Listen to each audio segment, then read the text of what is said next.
Hello and welcome to this one of our weekly messages from the School for Discipleship. I record this from Woodbury Avenue in Bournemouth, and it gets sent out now to a significant number of subscribers that we've picked up over the last few months. And in fact, the last few days, I was speaking at one church in Emsworth this last Sunday, and I know we've picked up some subscribers from there. So welcome to this email. This goes out every Wednesday. Sadly, I've heard that for some people, it gets into their email junk folder. So it's difficult to say, please check your junk folder, because if it is there, you probably aren't listening to this. But hopefully, as many people as possible are receiving this message. And it's a great opportunity to bring you up to date with what we're doing and how you can engage with our content through the Bible College in a Box. We have picked up more sales of the Bible College in a Box, and we are still working on the video content. So we now have Caleb Shaw, who's regularly working on our video updating and editing and so on. All 5 of the textbooks will have video content there online on the website in the next few weeks. So if you want to choose one of those volumes as a volume to start with, myself and a few other teachers will take you through that book, and then we will give you further downloads and handouts and so on that will go with that content. So that's Bible College in a Box. Now, here on a Wednesday, as in today, we've been teaching on a number of areas, and I'm just going to give you a kind of overview, a synopsis of what we've been teaching today. We've been covering areas of pastoral care, preaching and communication, and the book of Amos and one of the pastoral epistles. So we've been doing some biblical studies. The area of preaching and communication is one where we give some background to preaching and teaching. I'm particularly a fan of Haddon Robinson's expository preaching book, and we use some of this content to help people think about how they prepare and how they deliver a talk. And then everybody gets a go. So they deliver a 10-minute talk. And whether you call it a sermon or a talk or a Bible study, different personalities and different contexts are relevant there. But people give their talk on a passage of the Bible, and then they get some feedback from the rest of their peer group. It's a great way to think about how we communicate and see how we can improve in what we're doing. But one particular area that I was teaching on is the start of a 3-part series on digital mission. And this is part of mission. So how do we reach the world with the good news?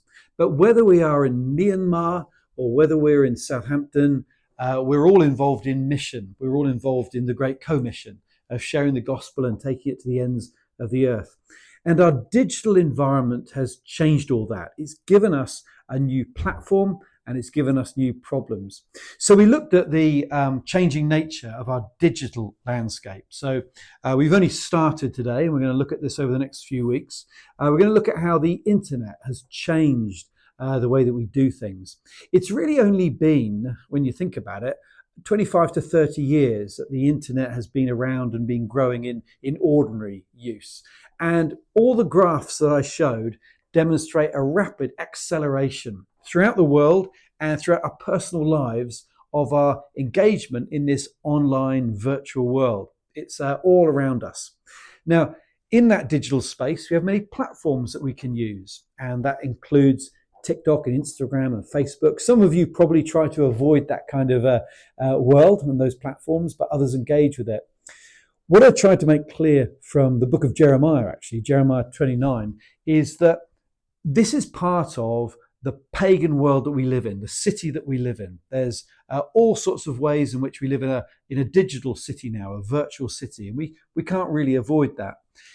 But from Jeremiah, we learn that a letter was sent to the exiles living in Babylon to seek the peace and prosperity of the city. In other words, it's very easy to wash our hands of things we don't like and retreat into the fortress of our churches or our families or what we find comfortable.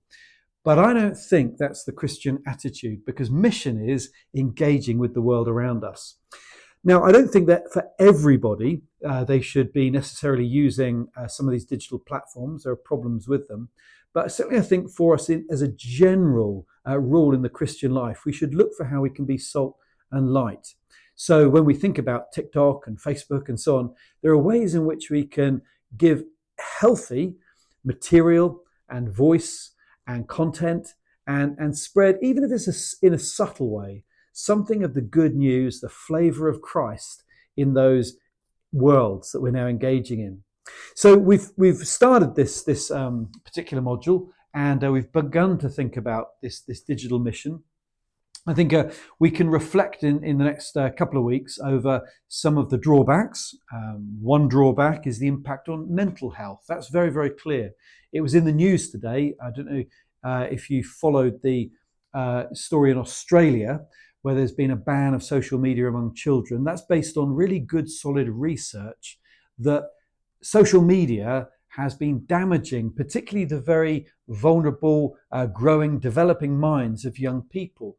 And that's caused Australia to introduce legislation, and right now it's being debated in Parliament in the United Kingdom. And a lot of this is based on clear research that you can find summarised in a very good book by Jonathan Haidt, Haidt. And Jonathan Haidt, who we drew upon, I don't know that he's a Christian, but he's a psychologist in the States who's researched the impact of social media and our use of particularly smartphones with front-facing cameras when that was introduced.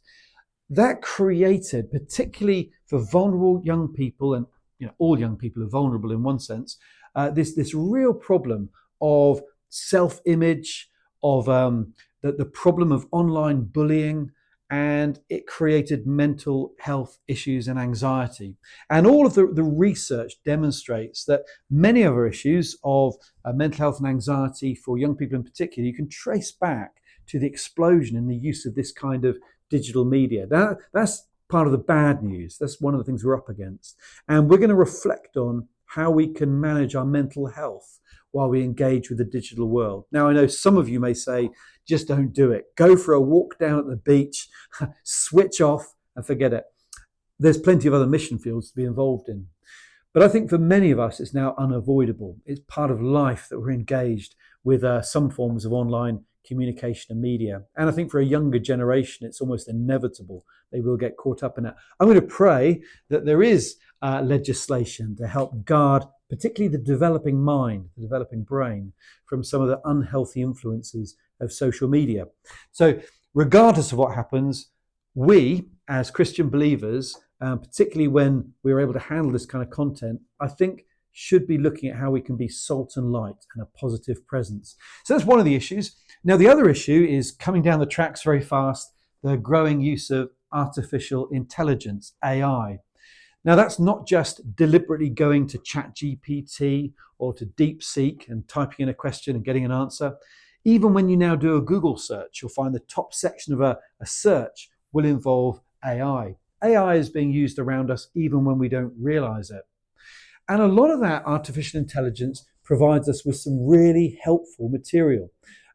It can be very helpful in summarizing information, in giving us ideas, almost being a research assistant for us. This book by Ethan Mollick, Co-Intelligence, not written by a Christian, though the cover is quite intriguing. If you're watching this, you'll see it's a hand reaching for a fruit from a tree, a little connotation there of Eve in the Garden of Eden.